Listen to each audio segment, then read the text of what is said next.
Baik, perkenalkan nama saya Martin Rikologulo dari kelas 3 TIB dengan NPM 2455149. Di sini saya akan menjelaskan cara proses bagaimana deadlock itu terjadi dan cara pencegahannya. Baik, pertama-tama kita buka dulu SQL simulatornya.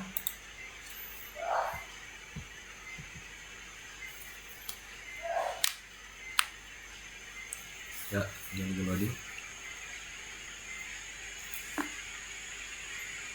Oke, baiklah, di sini kita akan temukan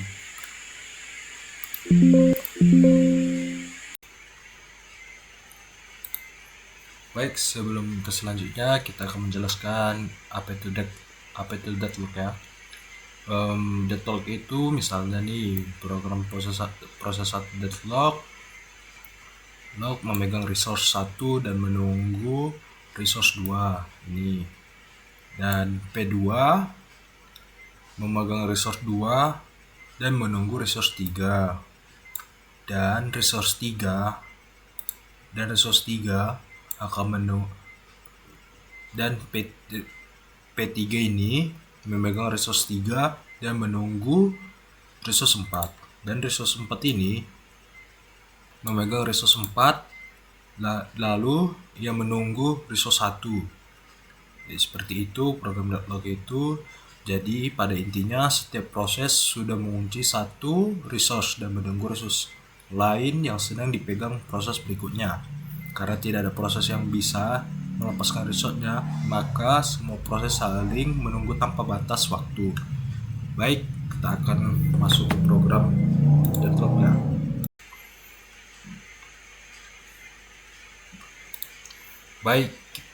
Baik, kita akan kita salin dulu agar kita compile ke SQL simulator.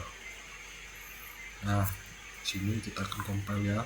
Pertama itu kita di advance di menu compile, lalu kita paste saja, lalu kita ke compile,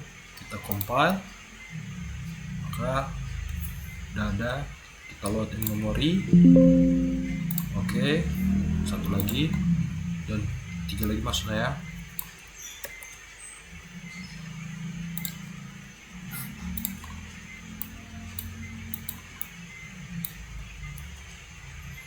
Oke, kita compile, kita load in memory. Oke, 2 lagi.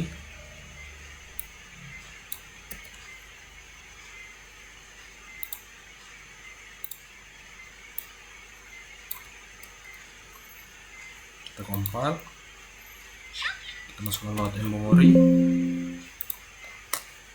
lalu kita compile program satu lagi, kita copy,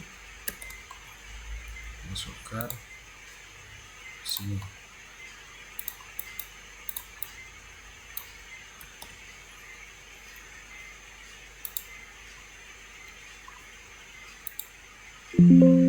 Oke, baik, selanjutnya kita akan menjalankan program deadlock tersebut. Langsung kita pilih saja view resource. Nah, oke, lalu kita akan mengeramkan program tersebut. Bentar, terus kontrol, kita sinikan dulu ini. Oke, lalu kita pencet start.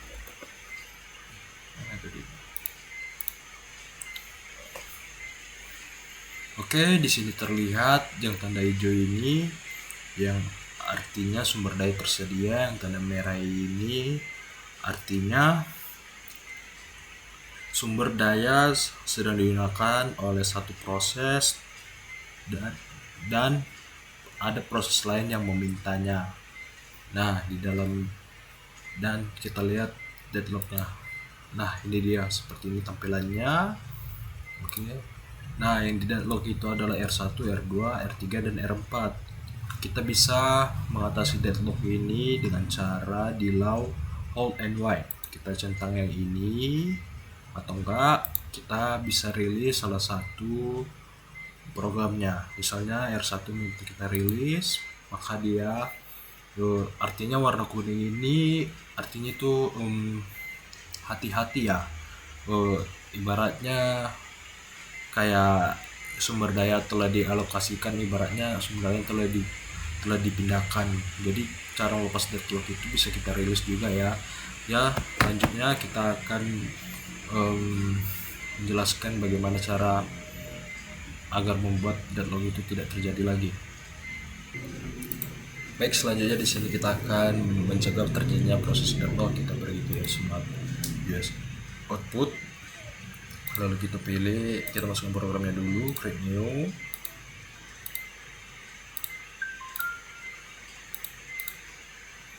Oke, baik, kita di view, kita pilih resource-nya ini, kita centang ya, kita ulang lagi.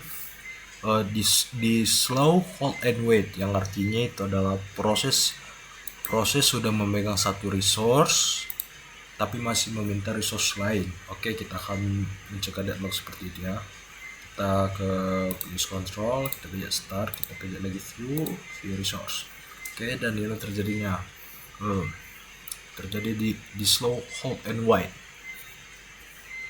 Nah, terdapat di situ tadi ada terjadi deadlock tapi sebentar dan meminta resource lainnya, yaitu berpindah-pindah dari R1, R2, R3 ke R4 dan begitu ya selanjutnya.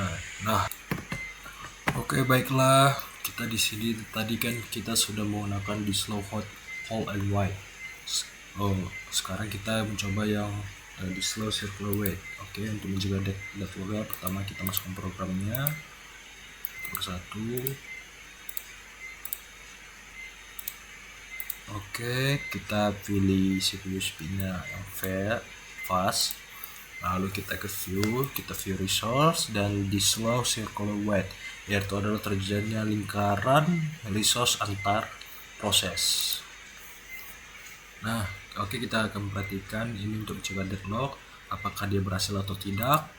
Oke, kita view control, kita start, dan ke view resource. Nah, kita perhatikan di sini bahwa di slow circle wait itu belum sepenuhnya mengatasi terjadinya deadlock. Terdapat beberapa di sini yang deadlock, yaitu ada pertama dari R1, R2, R3, dan R4. Oke. Baik, selanjutnya kita akan mencoba ya, itu adalah menghentikan deadlock di bagian selanjutnya, yaitu ada uses total ordering, yang yaitu adalah tentang menetapkan urutan atau total order pada semua resource dan semua proses wajib meminta resource mengikuti urutan. Dengan begitu circular wait tidak mungkin terjadi. Oke, kita akan membuktikannya. Kita ke use control, kita ke start, kita view. Nah, di sini kita sudah running ya, kita perhatikan saja sudah deadlock, kita perhatikan. Oke. Nah, terdapat di sini ya memang tidak terjadi circular wait dan deadlocknya di sini tidak ada, dan dia hanya menampilkan warna kuning, yaitu adalah sumber daya telah dialokasikan atau sedang digunakan oleh suatu proses, namun tidak ada proses lain sedang mengantri untuk memintanya. Oke, di sini jelas juga terdapat di sini request for R2 by process 4 is dissolved as breaking total ordering. Oke, baik, selanjutnya kita akan menjelaskan yang lain.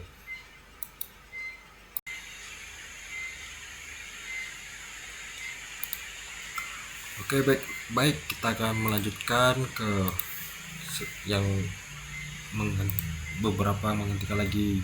Kita ke resource, kita pergi ke proses ini, kita centang ya, baru kita ke US control lagi, baru kita pilih yang fast, baru kita start, kita view lagi, kita tengok lagi.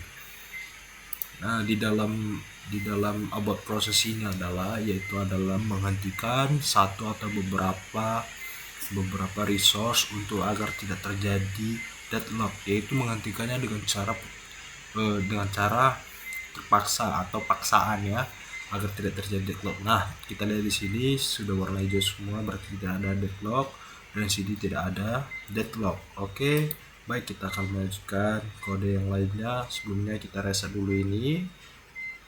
Oke, kita reset tuh. Oke, kita close. Lalu ini. Baik, tadi ada beberapa cara menghentikan deadlock ya, yang selain dengan alternatif lain. Kita pilih ke view, kita pilih ke pour out resource, yang artinya adalah mengambil paksa resource dari beberapa program, atau enggak dari antara dari program R1 sampai R5 ya, kita nggak tahu ya. Kita akan melihat prosesnya bagaimana terjadi. Kita pilih ini, kita centangkan, lalu press control, kita pilih fast, lalu kita start, lalu kita pilih view. Oke, baik, di sini terlihat ya. Oke, warning is deadlock is dead, tapi tidak terjadi deadlock kan, gara-gara yang itulah PM resource, gara-gara dia mengambil paksa dari beberapa resource dan lalu menghentikan deadlock. Nah, oke, baik, di sini ada lagi yang untuk menghenti deadlock, yaitu adalah namanya detect, yaitu ada don't detect, artinya programnya yang di sini maksudnya itu adalah prosesnya akan tetap berjalan tanpa ada memberitahukan peringatan deadlock di sini. Baik, kita akan coba runkan, kita akan melihat, kita view source. Oke, baik, di sini tidak sepertinya kan deadlock, tapi sistemnya tidak ada memberikan deadlock, gara-gara dan detect ini menghentikan deadlock secara paksa tanpa harus memberikan peringatan deadlock. Oke, baik, cukup sekian penjelasan dari saya. Apabila ada kata-kata yang kurang jelas, saya mohon maaf, saya masih belajar. Terima kasih sudah menonton video saya.